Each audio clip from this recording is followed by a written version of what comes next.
Hello and welcome to IATEFL Live. My name is Georgia Papamichailidou, and we are counting down not only the weeks, but the days towards the IATEFL Conference in Edinburgh. And of course, I am not alone in this live show. Hello, Anka.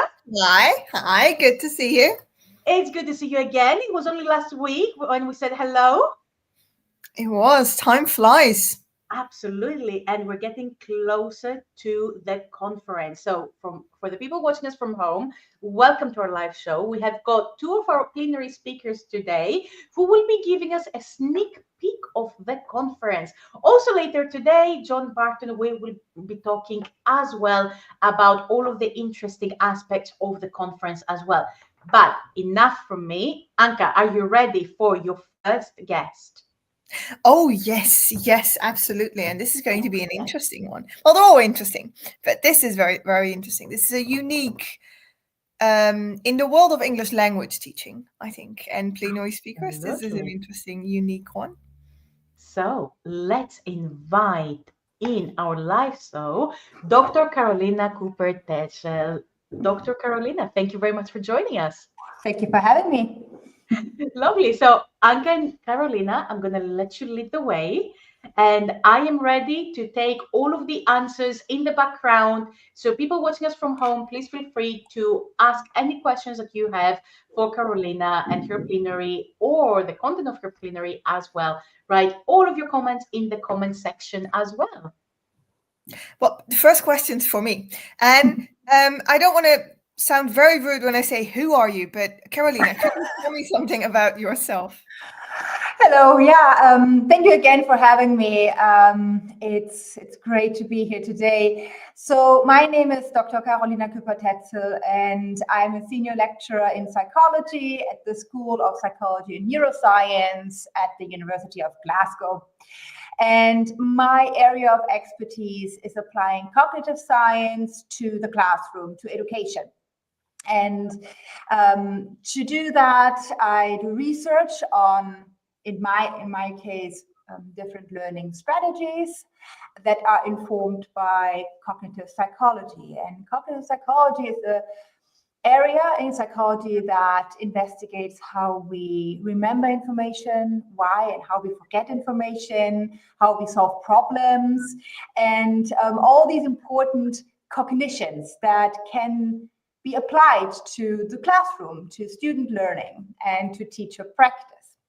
I'm part of an outreach project, which is the Learning Scientists.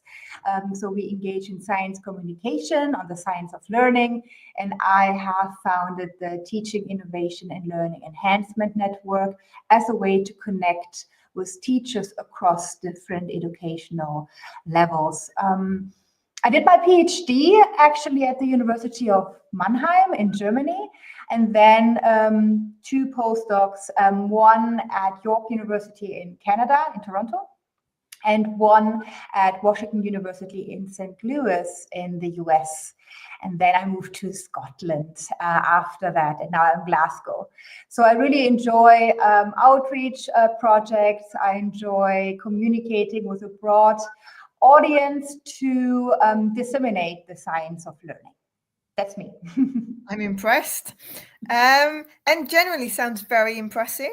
And you are going to dare into the world of English language teaching, the conference of the year for English language teachers. And you're going to tell us all about learning strategies. Exactly. So my strategies that I'm investigating and that my area of expertise can be applied to different disciplines, to different subjects, including English learning and language learning in general, because it's all about what we can do to store information in a way that it makes it easier for students to recall that information, to apply that information in the future. So the strategies that I look at are those that are really about long-lasting learning. And obviously, when we think about language learning, that's what we want, right? So we don't want just students to know something for a test, but we want students to be able to remember that months later, to apply that knowledge and to use that knowledge as well. Can you give us some tips, some spoilers from the talk? Like, obviously, as a teacher, I want my students to learn for the long term. What should I do practically? Yeah, so one of the big strategies that has been shown to be very effective in long-term retention of knowledge is retrieval practice. So it is the idea to recall information from memory without looking at, the notes or having the information right in front of you, just to recall it from memory, and that facilitates recall of that information in the future, because that mechanism and that process of bringing information to mind strengthens our memory for that information. And I like to give the example of phone numbers, right? Telephone numbers, because probably the only one that we still remember and can fluently recall is our own, because that's the one that we repeatedly recall in different occasions and at different points in times. And that really helps with language learning as well. So recording information from memory as a way to strengthen memory for the information and to be able to access it later on when we need to apply it. Love it. My students won't like it, but that sounds like pop quizzes. Like, yeah. But what's really interesting, and because you mentioned that, actually, as humans, it doesn't matter, student, non-students, we actually really enjoy quizzes, right? Like, as you said, pop quizzes, small, low-stake quizzes. So we do really enjoy these kind of quizzes. It's only in the educational context, all of a sudden, they can become a threat. And one solution for that is to make them low stake or no stake quizzes, right? So that they engage with the process, because what we want is just for them to be confident enough to just try, to recall, to produce information from memory. So no stake quizzes, my students will not mind, and it will be good for their long-term learning. Are there any things that we do as teachers, I'm sure there are, that actually don't work? That like the holy grail of teaching that we all cling to, that we keep saying, but we have to do this in education, that with your science background, you say, no, stop. Yeah, so I think one thing that I come across quite often when I talk to teachers, because I give workshops for teachers around the globe. And when I talk to teachers specifically about language learning, very often they ask me, so in my classroom, I hang up different words like across the classroom for students to see. And is that effective?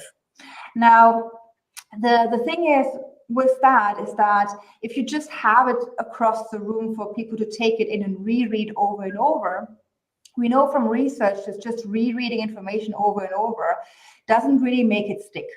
And at some point, it also becomes quite background. It's something that is a familiar, it becomes a context, but not a target information that they can use and apply specifically in the future. Because in order for learning to happen, there needs to be a more effortful process to happen in order for it to be ingrained and more better stored in memory so that they can use it in the future. So that's one thing that sometimes is like, when they ask me, like, that's fine if you want to decorate your classroom like that, it's great. But it won't really help learning per se. So it's decoration. Yes, decoration. But generally, I do that too. Like I'm trying to learn Portuguese. The first thing I did was like get post-its and put them on all over the house. Not really a decorative choice, but apparently it's just decoration. Yeah. Unless you're quizzed on them. So unless you have to actively engage with the words Exactly. You actively engage with them, you recall them from memory, you maybe try to integrate them in sentences, elaborate on them. So if you see a word, how can it be used in different contexts? So everything that makes your mind work a bit harder will be more effective for you compared to strategies that feel that you're taking in a lot of information, when in fact that kind of fluency plays tricks on our judgment of learning, so that we're not really taking as much in as we think we are. And what are other ways we could do that? Take in all that information. So I think there are different ways on how we can incorporate retrieval, but also elaboration through activities in the classroom. For example, self-explanation is one activity that incorporates all those different strategies, where we ask students to explain to themselves or to a peer a specific use of a word in a context, and have kind of a story built around that. So everything that they can do with each other as kind of peer learning can be very effective. Preparing to teach, so if they have to prepare to teach someone else a specific rule or grammatical rule, that also leads students to engage a bit more in depth with the material, and they engage quite differently. If you have to prepare to teach, it's different than just explain it to yourself and understand it yourself. So you might have to break down the different aspects of a concept differently to explain it to someone else, for example. And that leads again to more elaboration. Another thing about elaboration is that anytime we are able to connect new information to something that we already know, to connect it to prior knowledge, it's kind of a glue in our memory, right? And when we're able to do that, we are better able to remember that new information and to process that new information. That's why it's really vital to have a good basis of prior knowledge, because that sets apart an expert, let's say, from a novice, right? So if you ask what's the difference, it's usually experience and knowledge. And so if you get to a problem when you have to solve a task, or if you have to write an essay, the more prior knowledge you have, the better you will be able to approach that task, and the easier it will be to take in new information and to connect that new information to something that you already know. Sounds logical and yet hard to apply in a classroom, which is, I think, why we all need to attend your plenary talk. Yes, come and attend my talk. I will have a couple of research findings there, walk you through very exciting findings, and also demonstrations, so you can experience some of the strategies right there in the room yourself. Of course, because actively engaging with the materials will make us remember. Exactly. Very good. And kind reminder for everybody who can't attend that we will actually stream the plenary later that day, so that if you couldn't attend, you can still actively participate from behind your computer and watch it. Absolutely. Carolina, thank you so much for your time. But before you go, we have got a very important question for you. Now, today is the International Happiness Day. So my question to you is, what makes you happy? My family. There we go. Fantastic. Carolina, thank you so much for your time. We are very much looking forward to seeing you, not only in the plenary, but please come by our studio to say hello. We will be very happy to see you there. All right. I can't wait. I'm really looking forward to this. See you all then. See you there. In a few weeks.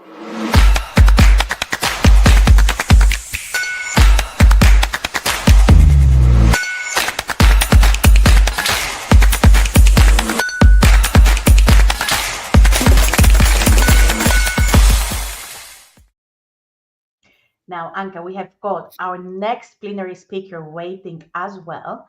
And it's very, very, very exciting, because through these interviews, I truly get an insight into what we will see in the plenaries. What do you think? I love it. I every year we say we're going to attend, and it doesn't always work because there's actually some work to do if you're on the live stream team. So usually we can't actually manage to, which is why I'm really happy to be doing these interviews, because it's kind of like a mini version, spoilers, the teaser trailer for the actual talk. And more than ever, I'm saying I'm going to attend. I'm sorry, you're my boss, but I'm going to attend.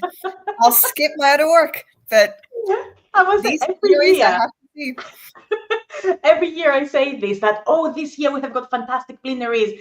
And then next year comes and we have got more fantastic plenaries. And then every year it's just a lineup of plenaries that are very interesting, and they cover so many different aspects of ELT and also of education in general. So let's say hello to everyone watching us from home. We have got some very beautiful comments as well from our live on Facebook, YouTube, and LinkedIn. Now, remember that this is something that I learned, by the way, from our teacher development SIG. I was going through their profile on LinkedIn, and they put a post that was all about the International Happiness Day. I didn't know about this. Anka, did you know? No. So But it I was, did read the other day that we spend more attention, we pay more attention to negative stuff. So we all knew Blue Monday, but yes, International Happy, that seems like the day that we should know more than Blue absolutely. Monday and like the most depressing days of the year. Um, That's very, very true.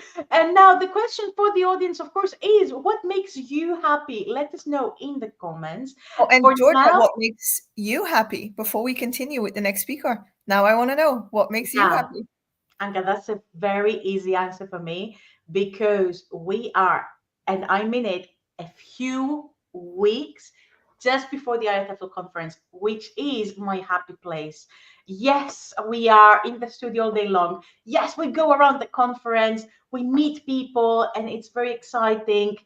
But truly, it's my happy place. So I'm going to say, for now, it's the IATEFL conference that's coming up.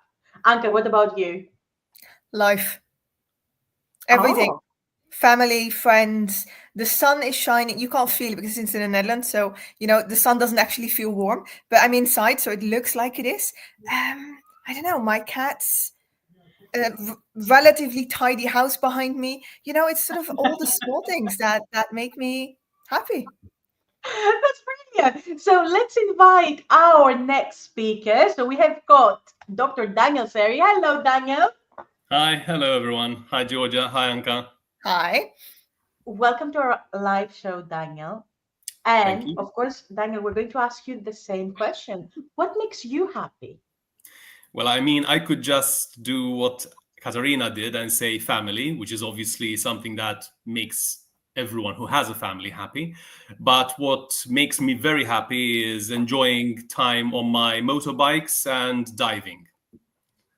Oh, brilliant. Very cool. So you know what, Badass Daniel? hobbies. Pardon? Last Badass week, hobbies. Yeah. I'm intimidated. Daniel, I you know like what? the risky stuff, the dangerous stuff. Amazing. Sorry, Daniel, we, interestingly enough, we had Neil, our other plenary speaker last week in our live show.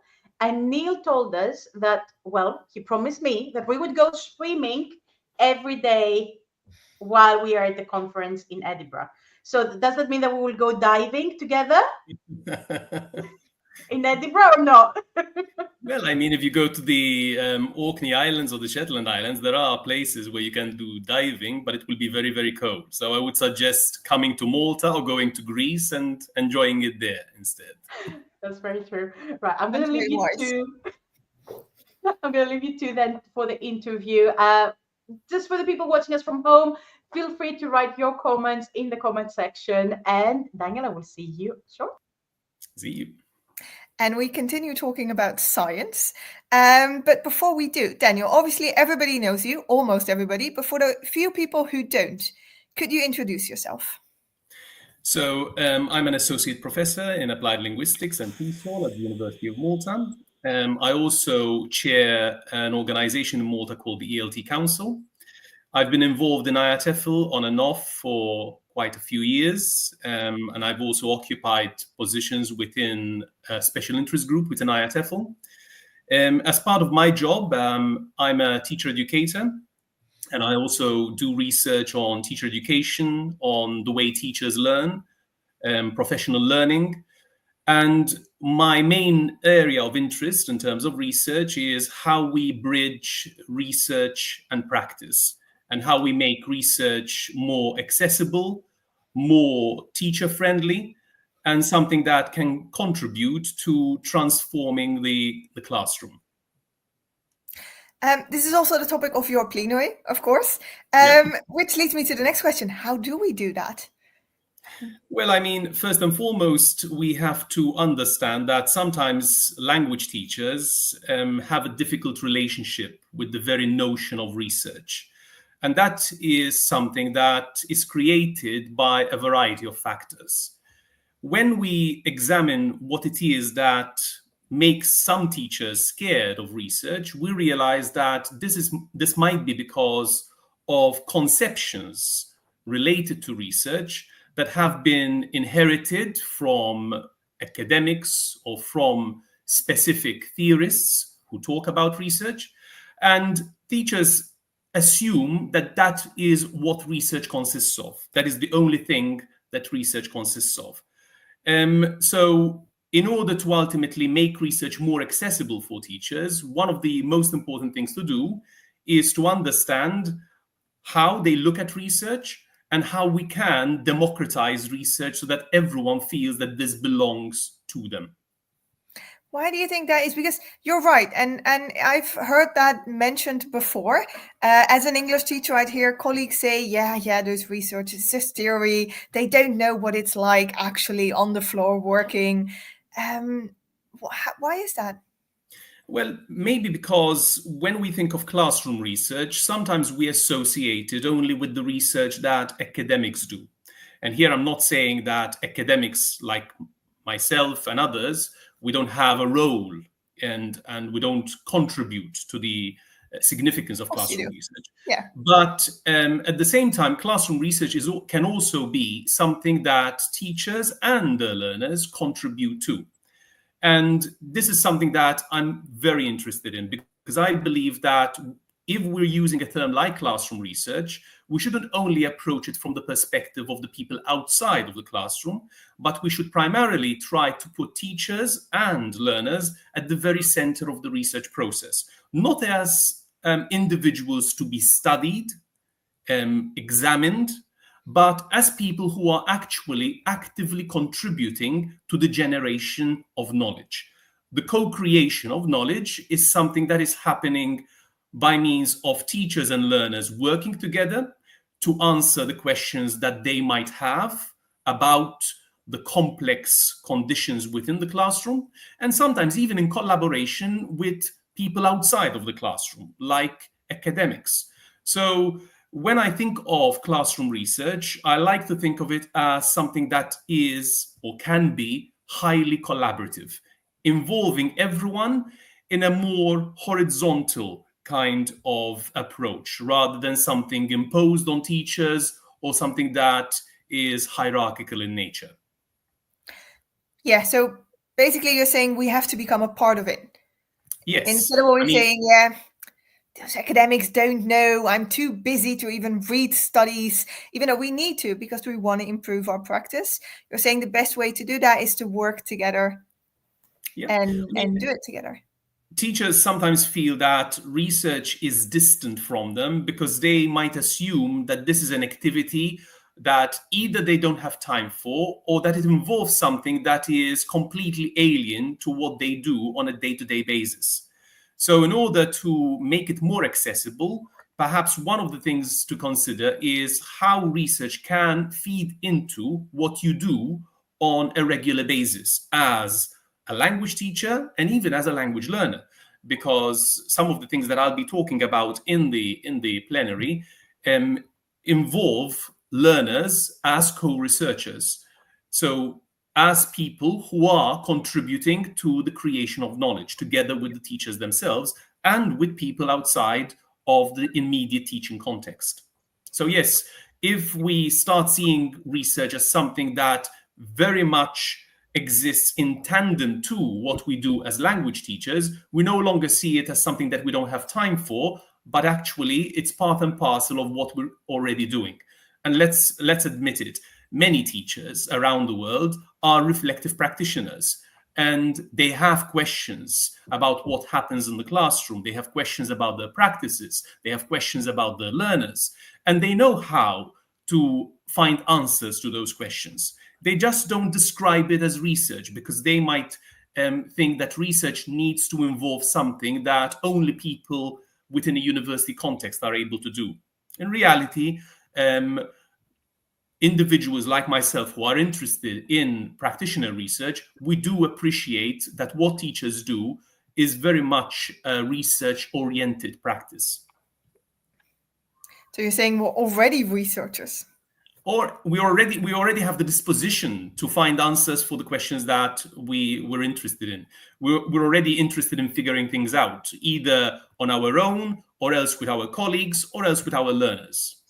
Yeah, true. Very uplifting. Georgia, you joined us. I did, yes. Now, what's very interesting when we talk about classroom research is what it really means, because a lot of people usually associate the word research with something very academic, like PhD surveys involving not only the students but the parents. Other people mention research as something that we do individually in our classrooms, for example, that we collect data so that we can make sure that our students continue to grow. Now, Daniel, when you talk about research, what are you involving? Well, I'm trying to be as inclusive as possible. I'm trying to bridge different domains, bridge different professions and different conceptions of research, trying to see research as a continuum from the pure theoretical approach that might be associated with a particular paradigm to the fully practice-oriented research that teachers and learners might be interested in doing in their own context. So I believe in democratizing research, in making it accessible to everybody, in giving ownership of research to everybody, and in appreciating and acknowledging that teachers and learners can ultimately learn a lot from adopting research as part of their practice. Mm-hmm. And can I ask, as the chair of the digital committee, I think I have to ask this question. What role does AI play in your research? Well, that's a very interesting question. Recently, I concluded a research project together with two teachers working in language schools in Malta. And what we did, so it was myself and a colleague, so we were sort of the academics on the team, and then we had two practitioners, and we adopted what we call a research practice partnership. So we partnered together in order to investigate how the use of AI and the use of AI in writing instruction, whether it actually leads to any changes in what these teachers do in the classroom. And we investigated what we call the liquid identity, how their identity as teachers actually is shaped by their use of the technology in the classroom. And besides learning about the identity of writing instructors now that they're using this technology, we also learned about how when you give teachers the tools, the means by which they can actually start answering questions about their own practices as teachers, they benefit quite a lot. And from our research, we realized how eye-opening it was for these teachers, not only in terms of understanding themselves better as teachers of writing, but also understanding how research is a helpful means of achieving professional growth. It's very interesting. And have you got any AI tools that you would use consistently for that?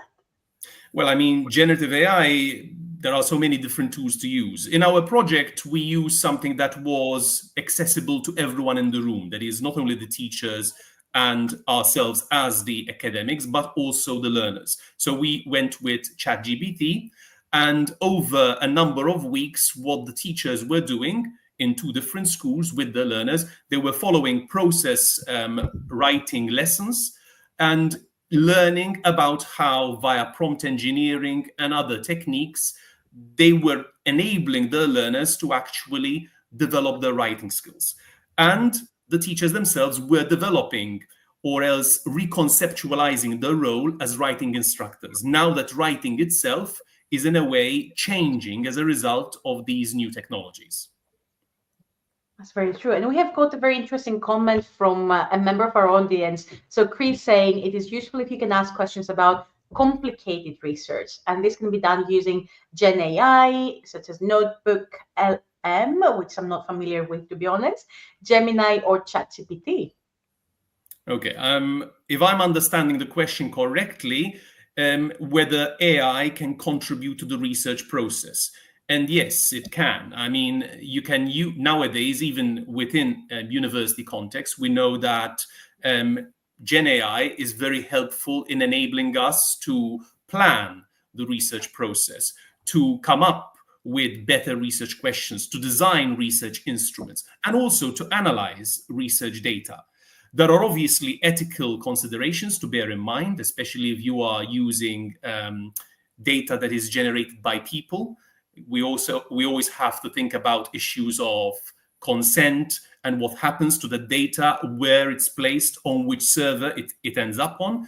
But definitely, yes, if we're thinking of using Gen AI for the purpose of classroom research, and you are doing it in a manner that is not in breach of any ethics, then it's a very, very helpful tool. Brilliant. Daniel, thank you so very much. Thank you. Thanks to you. And thank you for inviting me to be part of this live show. Daniel, I'm really looking forward to seeing you in Edinburgh, of course, for our diving sessions. Or if it's not diving, then we will definitely see you at the studio. And of course, on Thursday, 9 to 10 o'clock at your plenary as well. Thank you so much. I look forward to meeting both of you and seeing you there. Thank you, Daniel. Oh, my goodness. So we've learned so much today. It's brilliant. Mm-hmm. But of course, I must say that the show is not over yet, because we cannot have an IATEFL live show without, of course, John Barton. Really, you can have a live stream without me. They go much better without me, I promise you.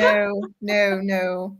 I'm just before we start, I just want to disagree completely with Daniel, because he said on International Happiness Day that one of the key things that he enjoyed most was scuba diving. Now, I follow Daniel on social media, and I see what he posts about scuba diving. It doesn't make me happy at all. It makes me miserable and jealous of him.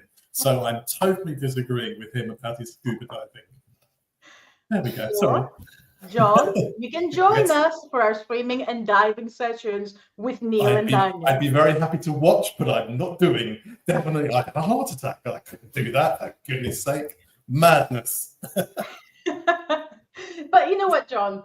That's something that makes me happy when I see you, that you always give us information about the IATEFL conference. So, well, that's all I'm here for, quite frankly. Shall I do that now? Let me give you a little bit, because as you said right at the start of the show, it's getting very close, in my perspective, frighteningly close to the conference now. Very exciting. So let me give you a little bit of information for those of you who haven't booked yet or considering joining us in Edinburgh. Well, first question is, when is it? And it's on from the 8th to the 11th of April. So that's a Tuesday through to a Friday, and you can attend 1 day, 2 days, or all 4 days of the conference. However, we always say, I think you'll agree with this, that the best way to start an IATEFL conference week is by attending a pre-conference event.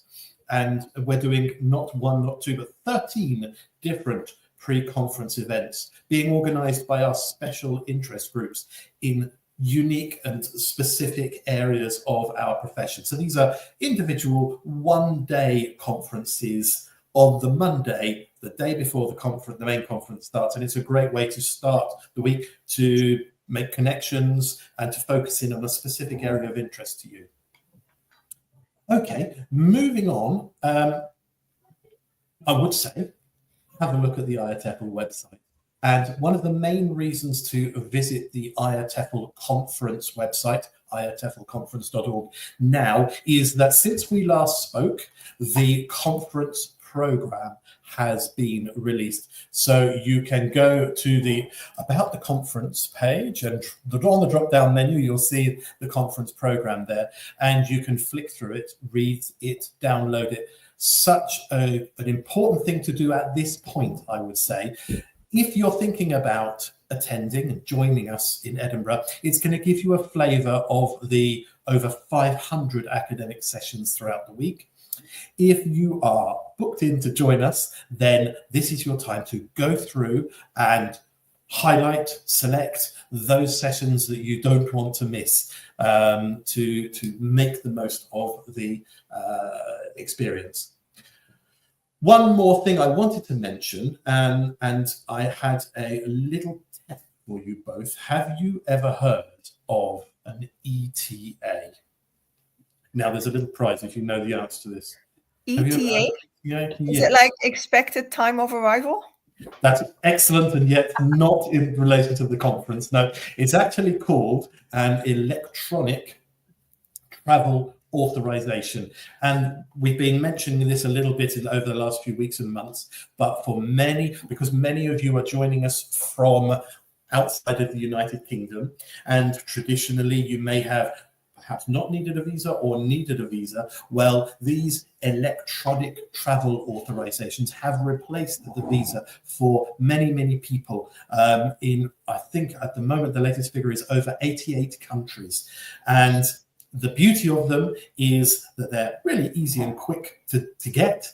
You just download an app onto your phone. It costs £10. It's good for 2 years, and it means you can come and go into the United Kingdom for up to 6-month periods, obviously for the IATEFL conference. And that is a really important thing you'll need to consider if you are joining us from outside of the United Kingdom. And that includes from European Union countries too. So if I can ask you all, if you have any, you're not sure, does this apply to me, then go to the conference website and check on this page, and there are links to explain who might need one of these. Is it me? Does it apply to me? How it works. And we also provide links through to the specific government website, because if you Google this, there are all sorts of companies charging you lots of extra money to do something for you, which you really don't need. So I would have a look at that page of the conference website. That's really useful too. There we go. I've got nothing more to say. John, you know what I heard when you were just talking about the ETA, and then you mentioned something about 6 months? Does that mean that the conference would last 6 months? It's going to feel like it. No, it's just 4 days. But as anybody who's been to an IATEFL conference knows, there are long 4 days, because it is sort of, you know, it goes through the day and through the evenings. It's a social event as much as anything. And it's that opportunity to sit down, have a cup of coffee, have a chat, make new contacts and new friends, enjoy the social program in the evening. It's a real sort of day-long experience for 4 days. So it may feel like that, but it is only 4 days, I promise you. Amazing. And then, of course, John, I'm going to let you go with the question of the day. Yeah. John, what makes you happy? Well, I had to think about this, and I'm going to come up with a really boring one. And you may remember at the start of the year, I stupidly agreed to go walking every day and to try and do, I think it was 310 kilometers in the month of January, which I amazingly achieved. And that was in support of IATEFL's charitable fund. But that's my happy place. Going for a walk with a dog on the beach or through a forest is just where I can unwind, breathe, relax, and that just truly makes me happy. John, this is incredible. First of all, I'm in awe with regards to what you did for the charity, and it's incredible. Now, of course, this is completely different to what Anka, Nikki, and I have been discussing, because I want to do something similar to what you did, but instead of walking, which I absolutely love, you're going to be swimming. well, apart from that, is to learn how to ride a bike. Oh, really? And raise money for the charity, yes. I love it. So have you never learned to ride a bike? Don't tell me, coming from the Netherlands, that you can't ride a bike. Of course, I ride a bike. We have like 2.7 bikes per person in the Netherlands. So how is this a challenge exactly? Well, but the challenge was never supposed to be challenging for me. Ah, okay. So it's challenging for you, Georgia. Yes. No, I see you both on a tandem in that case. It takes the risk out of it. Let Anka take control. Oh my goodness. So, John, thank you very, very, very much for joining us. We will see you, of course, next week. Yeah, absolutely. Looking forward to it. And in the meantime, have a great week. Excellent. Thank you very much, John. So we are saying goodbye to John and Anka. Yes. It's almost time for us to say goodbye as well. But before that, yeah. And it's time to say goodbye to our audience. But don't forget, next Thursday, 27th of March, we will be talking to, well, 2.5 plenary speakers. 2.5 plenary speakers. Yes. Oh, this is one time you're going to have to come back next week. We have half a person next week. Like, for that alone, you'd want to come back. Like, magicians get people to their shows with promises of half people. 2.5 speakers. Exactly. So we will see you all next week. Until then, have a lovely week. And we hope that it's beautiful and sunny wherever you are in the world. See you next week, everybody. See you next week.